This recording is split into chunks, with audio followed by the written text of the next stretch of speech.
Good afternoon, ladies and gentlemen. This is Christy Bell. I'm the training coordinator for the Virginia Department of Emergency Management. I'd like to welcome you all to the latest installment of our monthly webinar series. This is Understanding THIRA with Matt Wall. Before we get started, you'll notice we're presenting in a little bit different format than we've used in the past. Matt has chosen to use the Share My Desktop view. So the desktop that you're looking at is actually Matt's desktop.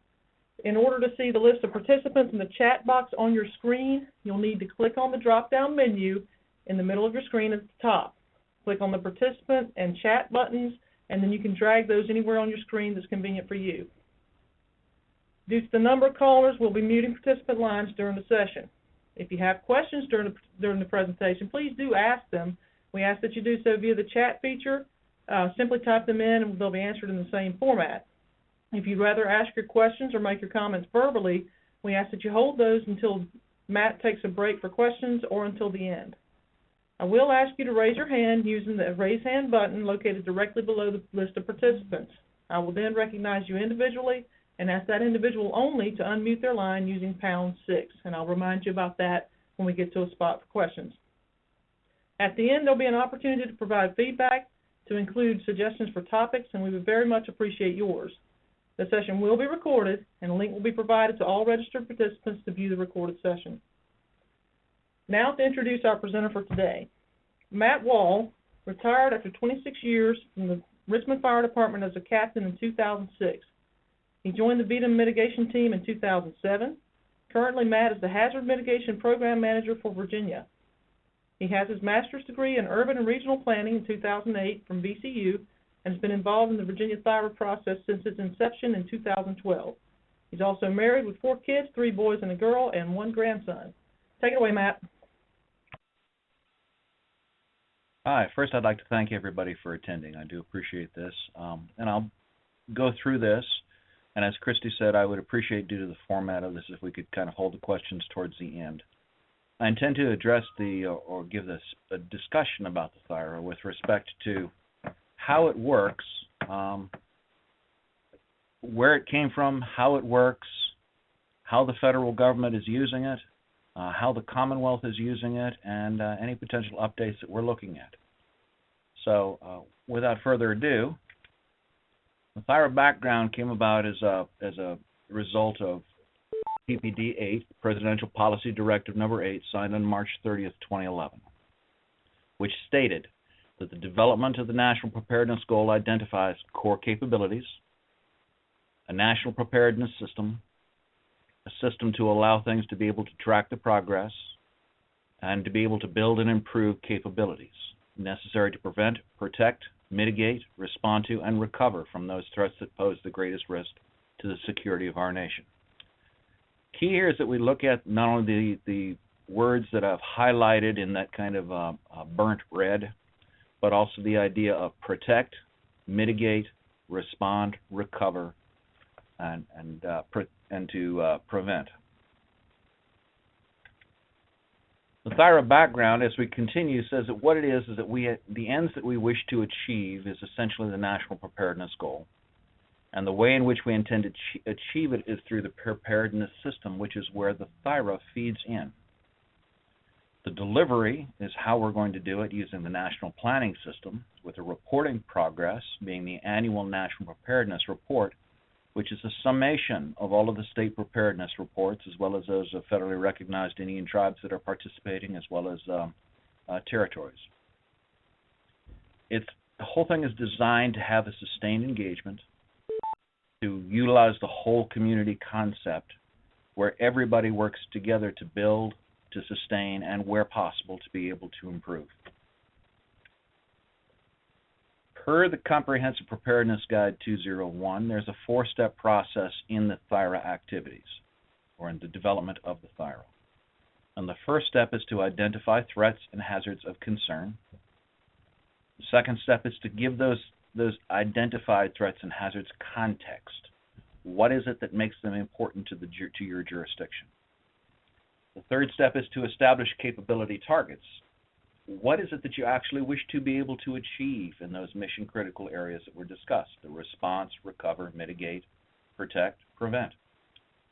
And then how are you going to apply those results? Look at it with what types of resource requirements that you have on hand, as well as resource requirements that you're actually going to need in order to be able to address the events. For the purposes of the THIRA, there are three basic types of threats and hazards. There's the natural, technological, which are specified as non-human caused failure of a system, and then human caused, which are defined as intentional action. Intentional action can either be terrorism or criminal. So examples. From the natural, obviously a hurricane, a pan flu epidemic, or drought. From a technological perspective, think of it as a dam failure or a hazardous materials event. And the separate between the human cause and the technological with the hazardous materials event is the fact that the hazardous materials event can be as a result of an accident rather than as a result of something that was deliberate or human caused, deliberately human caused. So picture, for instance, a tanker truck that goes off the road or a train derailment, which we've had too many of lately. Human caused can be anything from an improvised explosive device, regardless of the delivery mechanism, a threatened or an actual biological event. Good example of this would be the recent scares over the several years with the white powder scares that are in at the post offices, and in some cases where the actual bacterial element was involved in those events and caused issues. Or cyber events. Cyber events is obviously something that we're all very concerned with because of the interconnectivity as well as the issues that are associated with what happens if stuff happens. So let's contextualize it. This is the actual earthquake scenario that we used a couple of years ago. And it was based on the fact that we had an earthquake in August of 2011. And then we started thinking, well, what happens if we have a similar earthquake in that geographical region of the Commonwealth that's maybe just a hair larger, which is entirely possible considering the fault lines that are located there? And what happens if it was, say, a little bit closer to Richmond? So obviously what we did was we contextualized it for 11 o'clock in the morning on a Wednesday in late January, so after the holidays, a 6.5 magnitude event. The Mineral, Virginia earthquake was a 5.9, so the 6.5 is entirely possible. Probable, no. Possible, yes. So what happens now is that, of course, this earthquake is a significant magnitude, larger than the previous one, and it's going to cause damages in a 50-mile radius, significant structural, and discussion of the older buildings, how they're going to collapse due to the age of the mortar and the construction methodology. School buildings with truss roofs have caved in. And this is a classic example of, if you remember the Louisa schools were actually damaged to the point that they had to be rebuilt. But in this case, if it were to happen at this time of the day, at this time of a middle of the week, you're looking also at the possibility of schools actually being in session. So you're going to have casualties.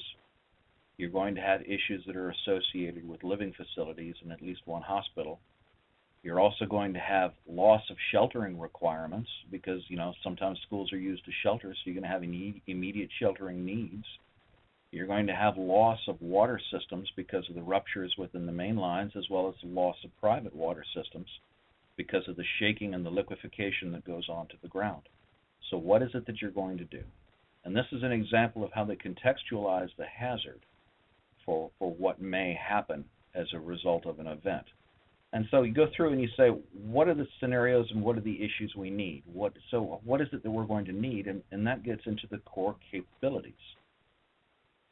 Essentially there, as I said earlier from the PPD-8, it defined 5 mission areas: prevention, protection, mitigation, response, and recovery. And under each of those core capability areas, you've got, on those mission critical areas, you've got multiple core capabilities. And this, in case I didn't mention it, all images from this PowerPoint presentation are pulled from CPG 201. and as are some of the quotes that you'll see, and I'll make certain that you're provided with a link to the actual document at the end of this presentation. So typically most of our aspects and most of our things that we do in emergency services have all been response oriented. So under the earthquake scenario, we're going to have to look at things like infrastructure systems, mass care services, mass search and rescue. But then after the response is over, we've got the recovery, where we're looking at the economic recovery. What is it that we're going to do with the infrastructure to bring it back online so that businesses are going to be up and running? What is it that we're looking at for housing or for health and social services? The water lines have been, damaged. What all is going to be needed for natural and cultural resources to be able to try to recover or rebuild or document what's happened to historical structures?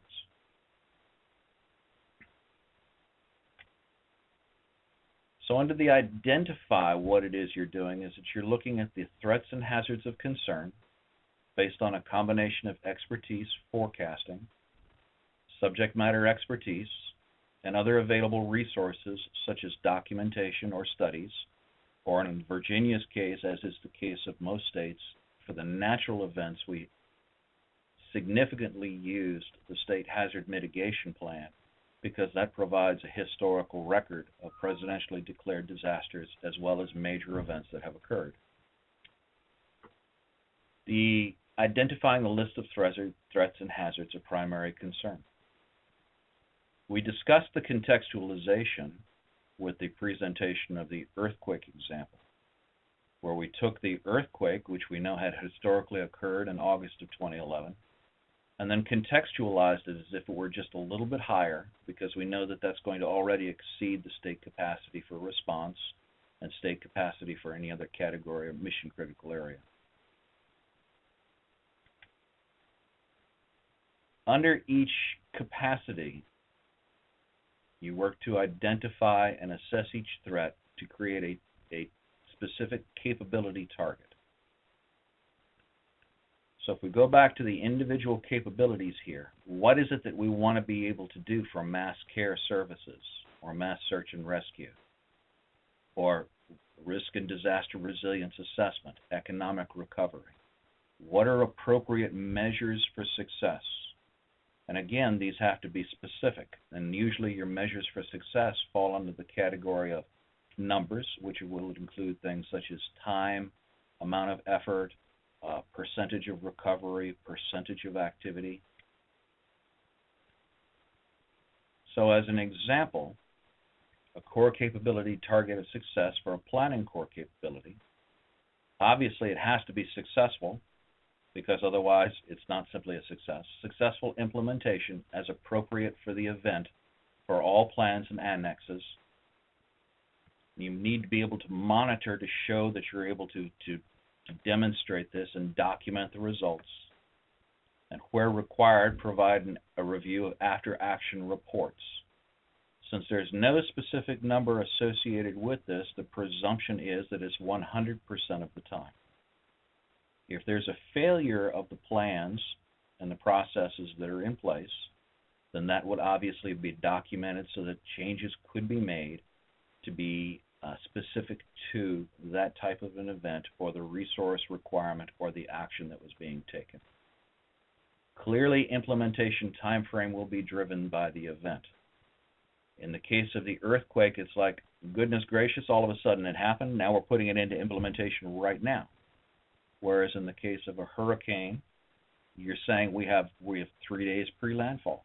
So on day 4, we're going to start looking at what it is that we're going to start sketching out where it is it might hit. So day 3, we then start activating a little bit more and putting specific plans and processes in place. Day 2, we might be pre-locating resources and in accordance to the plan. Another example would be the critical transportation core capability. Within 72 hours post-event impact, reestablish transportation corridors for, at minimum, the transportation of required resources to save lives and provide assistance to survivors. It's definitive, it's measured, it's there, and it's a target goal for us to look at. With respect to the core capability measures, they were developed for the Commonwealth in Virginia in coordination with the VERT agencies and after consultation and after several different meetings, and have been approved or were approved in 2012 through the Office of the Secretary of Public Safety and Office of Veterans Affairs, which was prior to the Office of Public Safety and Homeland Security, which now exists. Another core capability target: infrastructure systems within 72 hours. Get them back working. Critical, obviously, for the needs of the population, but as well as for the response and the recovery components, too. Not only that, but this is a very strong economic indicator. We need to get the businesses that keep people up and busy and working up again as soon as possible, too. To a homeowner in a impacted area, even if their home is intact, if they can't make the mortgage payment because the homeowner is no longer have a business or is no longer employed by the business, or the business is on a hiatus, they have the potential to lose that business. So as a consequence, you need to get everything up and running for the economic base to be able to survive, as well as the sustainability of the community. And ultimately, for the results, each core capability, you have to be able to estimate the resources required to achieve the capability targets selected through the use of community assets and mutual aid, while also considering preparedness activities, including mitigation. So this is obviously where the community, in this case the state, has to be able to put in a priority as to how they're going to expend their resources. What is it that they're going to choose to be able to spend their money on? Is it more important for them to have, in a jurisdictional basis, is it more important for them to be able to purchase another fire truck? Or is it more important for them to go out and do a resiliency measure upon their locality-owned water system? Obviously, this is something that's going to be a local decision. There can be some inputs, obviously, from political higher-ups and from other funding streams. But this is something that needs to be done and is part of the analysis process of the THIRA.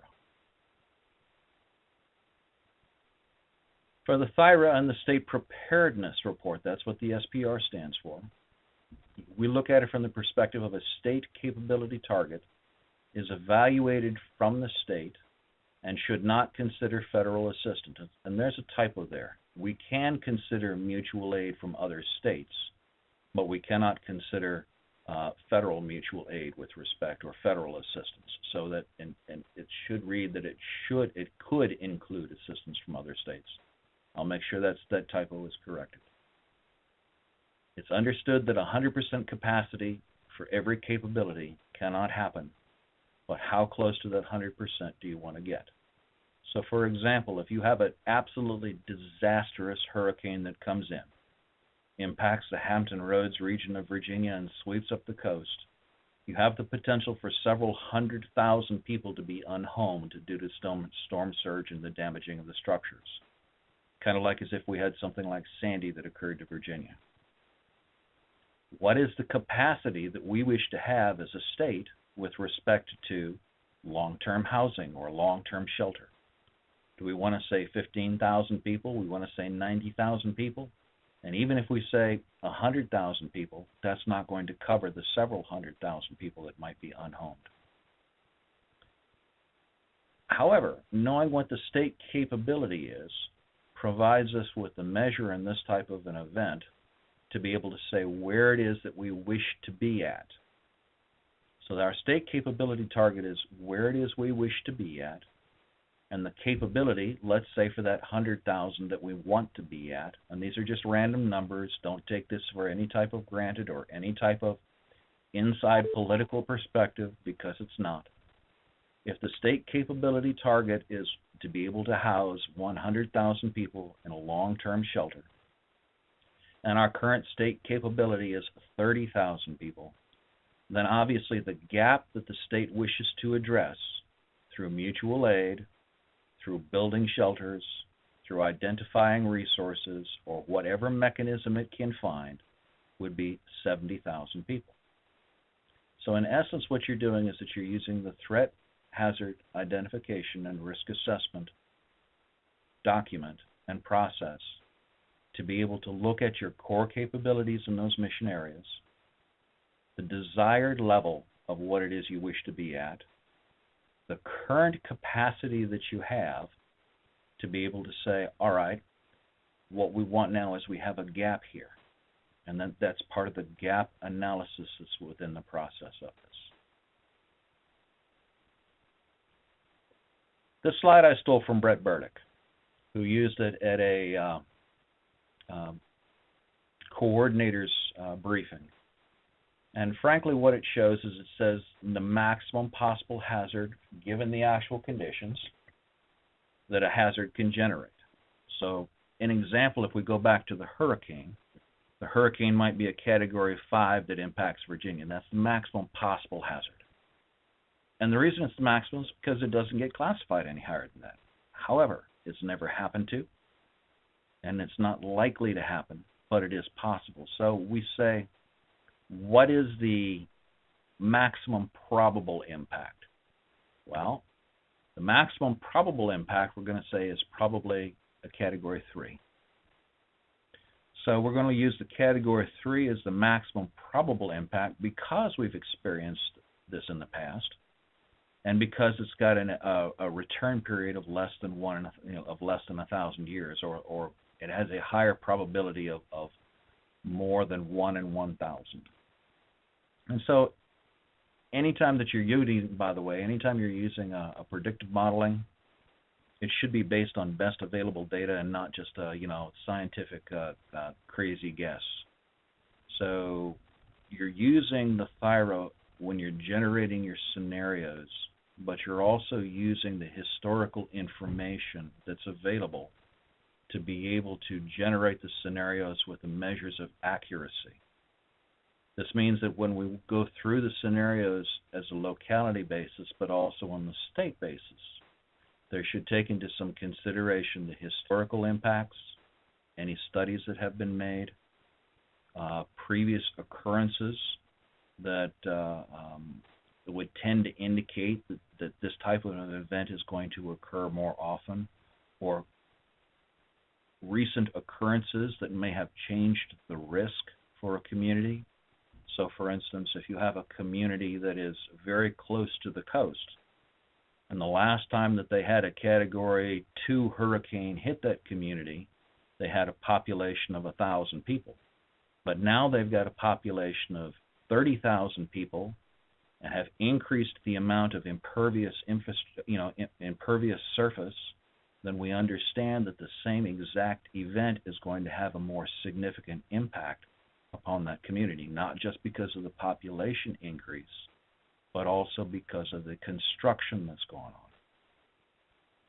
So the idea is to generate a scenario that has a maximum probable impact, so it's mostly realistic, but it's not an oh my goodness, this is the end of the world, the earthquake, the earthquake is being triggered by the asteroid that has come down and struck in the middle of Virginia.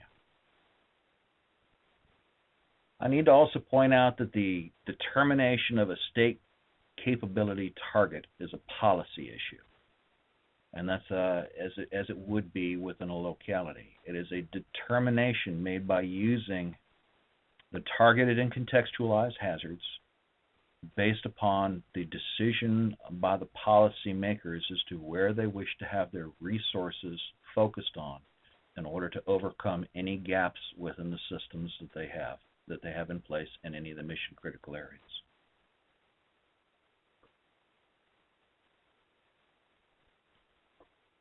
The THIRA and the state preparedness system have a direct relationship to the national preparedness system.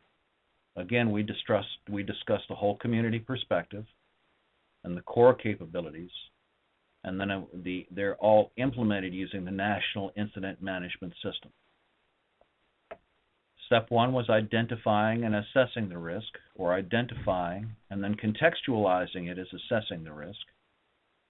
estimating the capability requirements to be able to address the issues that you've talked about that I've talked about within the core capabilities that are there.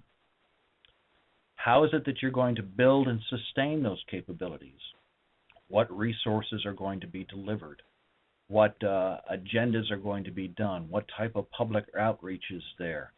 What type of memorandums of understanding or mutual aid agreements are going to be needed to put in place to be able to achieve the desired goals of the community or of the state? And then once you have those capabilities built and sustainable, how are you going to deliver them? Well, you might sit there and say, we're going to have the capability of being able to shelter 15,000 people, but if the people aren't able to get to the shelter, then the capacity and the capability to deliver that sheltering for 15,000 people doesn't mean a thing. So the objective is, how is it that you're going to be able to deliver the capabilities to the population that's at need during the event, before, during, and after the event? And then once you've done that, how are you going to exercise or validate those capabilities? Are you going to run exercises to be able to say, yes, we've been demonstrated that we've been able to put 15,000 people into this shelter? Or are you going to look at it and say, well, we're just simply going to wait till an event occurs, and then you don't have any real true measure as to whether you've got the capacity or the capability to actually achieve the goal that you've set forth. And then, of course, you've got the continual reviewing and updating of what's going on through your after-action reports, through after your exercise reports from your other stuff. And you continue to identify and do the risk assessment.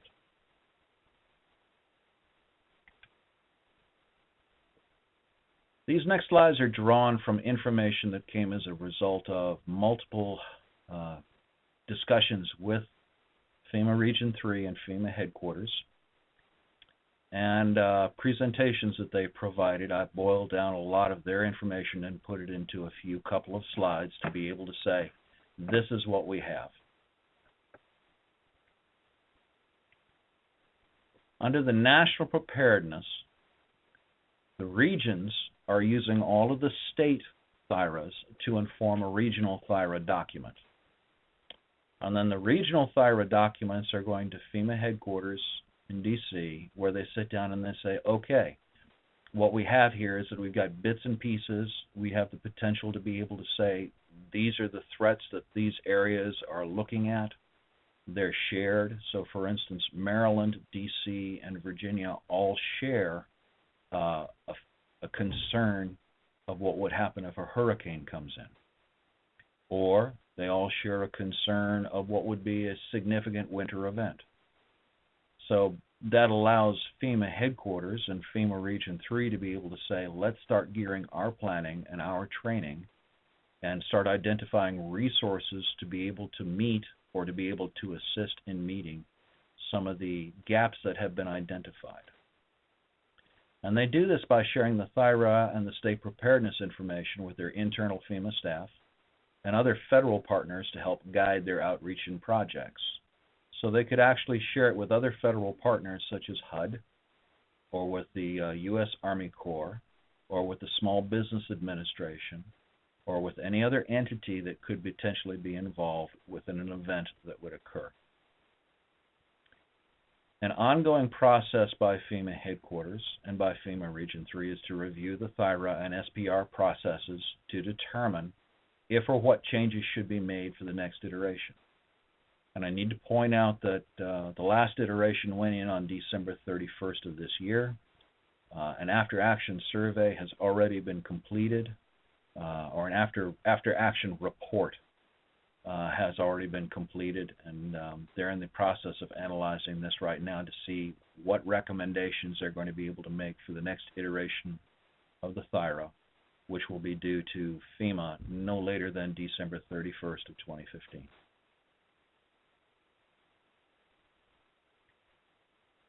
Under the response criteria, they want to utilize the information to inform the ESF outreach, emergency support function outreach, and guide discussions with state partners. And that the THIRA and the state preparedness report are currently informing federal plan development and which plans will be prioritized or written in the future. obviously, if the state says we find an issue here, and FEMA has not identified that as an issue, and it's a consistent messaging from the state, then FEMA needs to understand that they've got to get busy and start generating appropriate interactions. And part of that appropriate interaction is the participation in the review of the THIRAs and the state preparedness reports to be able to identify or look at those needs and say, all right, this has been determined to be important. What is it that we can do to help fulfill some of these gaps that are in the range here? Under the recovery component, they want to utilize existing information from the THIRA and the state preparedness report to inform the all hazards recovery plan. And frankly, that means where you start getting into the recovery support functions under the National Recovery Framework, which is currently out also. So you want to identify the capability targets, the threat hazard identification, and again, participate in the review of the THIRAs and the state preparedness reports.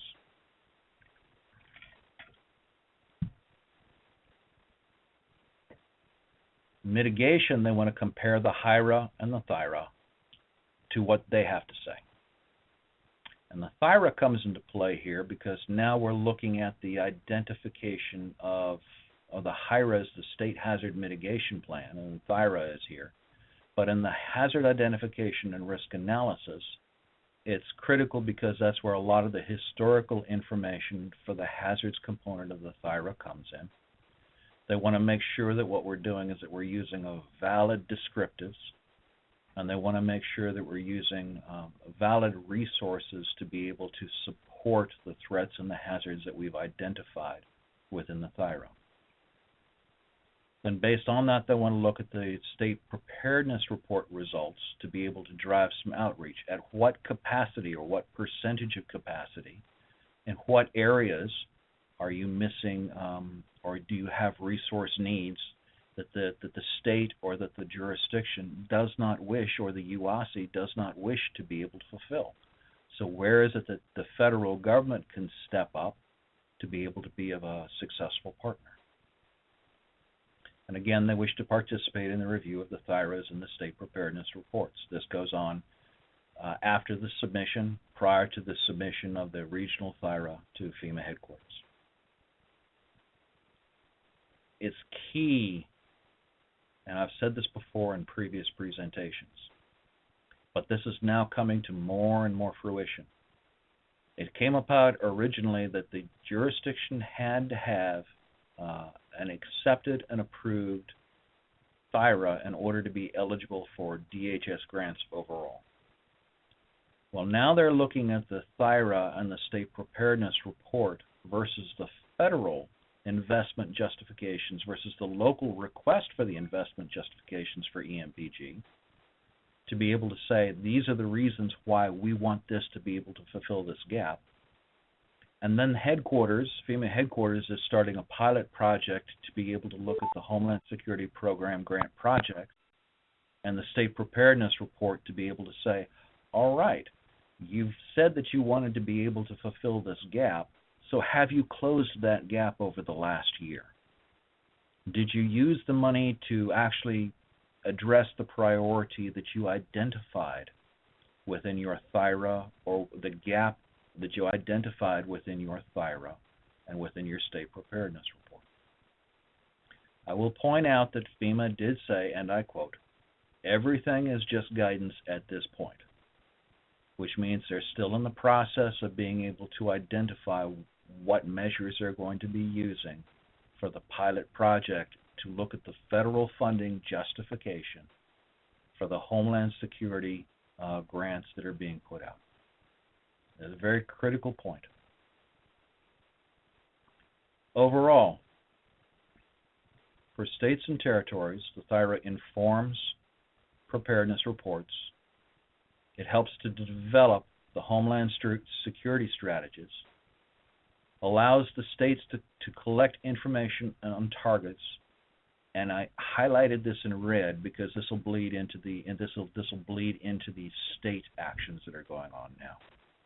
Current capabilities at the local level, and then provides jurisdictions a vehicle for tracking and reporting on those gaps and on those objectives. For FEMA, this informs program strategies, provides critical performance measurement data for FEMA programs. Headquarters is starting a pilot project to look at funding. Critical performance measured data. Those two are directly related and will be an important source of information for the 2015 National Preparedness Report. Commonwealth THIRA. In March of last year, there was a new, when they combined the Secretary of Public Safety and Homeland Security into the same office, they rewrote the section in section 2.2 through 222.1, and this is paragraph D out of it, where it talks about how the Secretary shall annually develop the THIRA. The THIRA is designed to look at current capabilities at the local levels. Will identify a list of threats and hazards of primary concern to the Commonwealth, describe the threats and hazards of concern, in other words, contextualizing them, identify the specific capability target for each core capability, and then estimate the resources required to achieve the capability targets. But now, instead of looking at it from a state perspective, you're looking at it from a local and a regional perspective. Same criteria, just crunched down onto a more local and regional scale. Additionally, the THIRA report will assess the Commonwealth state of planning, organizing, training, equipment, exercising, evaluating, and the ability to take corrective action, as well as any shortfalls in these areas. It will be used, or will be, this Commonwealth strategic approach to improving future preparedness, and must be delivered to various committees no later than November 1st of each year. As I said, this was passed in March of this year. In October 31st of this year, the first THIRA was presented, and this is the link that it can be found at. It's obviously online. It is a public document. It is free to be viewed, used, dispersed as you find appropriate. Now, the connections between the federally mandated THIRA and the THIRA are the legislative, where the Presidential Directive 8 and the Code of Virginia parallel in language to a large degree. And they're looking at the programmatic component, and that should be DHS, not DHA. I apologize for the typo. Grant funding requirement, and it provides measures. So if the state is not eligible to be able to get money from the federal government, from the Department of Homeland Security, because of us not having a federally mandated THIRA, then the localities will not be eligible to get the money that those funding, the EMPG and the other funding from the state. From a functional perspective, the information that we will be getting from the localities and the jurisdictions, in addition to the state agencies and the state overall capacities, will eventually come together to feed a singular, comprehensive, much more inclusive THIRA that will then be provided up to FEMA and to the federal government, because it'll provide them with more accurate measures of needs and projected impacts, as well as capacities. In the THIRA, which you can identify or get at the linked point that I provided a couple slides earlier, the next steps that should be partially taken, at least during this year, will be to complete a review of data sets that are available. Without the information that's available, you cannot come up with accurate measures. And where data gaps are missing, this provides us an opportunity to be able to say, okay, we're missing this information. What can we do to try to develop it for the next iteration of the THIRA? Or what can we do to assist the community in creating this system? All of this involves conducting outreach to the different regions and localities, as well as the collection of the information once we identify what data sets are available, to the collection, and then being able to actually take it and contextualize them and collate them against themselves. Once we've done that, we can validate then some of the measures that are used in the local and in the regional and in the state capability targets. We work with the appropriate entities on the prioritization process. What this means is we're not going to tell you, or the state's not going to say, or the person that writes the THIRA is not going to say, or the THIRA is going to say, all right, such and such a jurisdiction, you have to do this. What it is it's saying, all right, you have identified these as priorities. How is it, or what is it that you wish to be able to accomplish achieving in closing the gap on these capabilities that you've identified as your priorities? What mechanisms do you have in place? How can we help coordinate and resource and work with everybody? In other words, again, a whole community perspective where we're all working together. Once those steps are done, then we need to be able to present the information in the form of the next report to the various legislators, and potentially do it through multiple presentations throughout the state also. And then also put in place a mechanism to ensure that the next version of the THIRA will continue to be more and more accurate, more viable, and in many ways more visible, so that there's a transparency of what's going on, as well as more people being able to understand the system. I've spoken for a long time now. I'm going to get a drink of water. Well, hopefully there are going to be some questions. Thank you. Response annex, it says that it's supposed to be attached to the emergency operations plan. Is this going to be a separate document, or do I take the terrorism response annex and enhance it? How's that going to work? I'm sorry, I missed the first part of your question. Could you repeat that, please? Sure. The terrorism response annex is what you had online that I downloaded last week in preparation for the call today. This document says it's attached to the emergency operations plan. Is it attached to the EOP, or is it a separate document? The THIRA itself, the Threat Hazard Identification and Risk Assessment document, is not part of the emergency operation plan. It is a document that can be referenced with information providing. It is a document that can be incorporated by reference, but it in of itself is not part of the emergency operation plan as a standalone annex. Did that answer your question? Yes, then where is the template for the THIRA? Because I didn't find it. Well, there is a direct link to the state THIRA, and as far as tools and other mechanisms for the localities, I will be more than happy to be able to generate some stuff.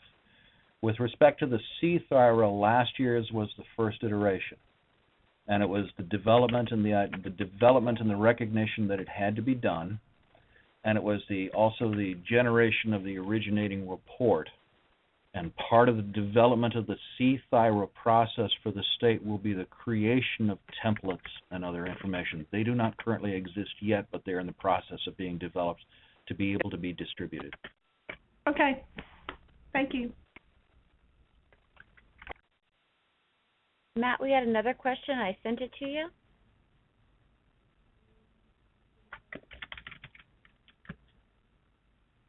I'm looking for it, but I can't find it. If you could read it to me, I'd appreciate it. it says, why is the capability target geared for less than probable impact? If this level is expected, why would you not plan for that level? You don't plan for that level because it's not probably fiscally or realistically capable to plan for that level. If you have an impact, let's say that we'll go back to the Category 3 hurricane that comes in again, and let's say that hurricane unhomes 100,000 people in one region of the state. It's not feasible to be able to assume that the state and the localities combined are going to be able to put up temporary shelters or be able by themselves for 100,000 people. The same as with Hurricane Katrina that hit the Gulf Coast and the Mississippi, they required the federal assistance for the long-term housing. We would require federal assistance for long-term housing also. The idea behind having that capability also means that it must be immediately available. So obviously we haven't built Virginia shelters for 100,000 people, much less been able to identify the resources to be able to do so. So we might sit there and say, well, we can create a temporary shelter, for 30,000 people for 3 to 30 days, but then for long-term sheltering, we would have to be playing a lot of it by ear with a lot of federal assistance. The idea is to be able to identify what potentials could occur and then what gaps you wish to be able to have on hand or wish to be able to address while recognizing that you can't address everything. Does that make sense?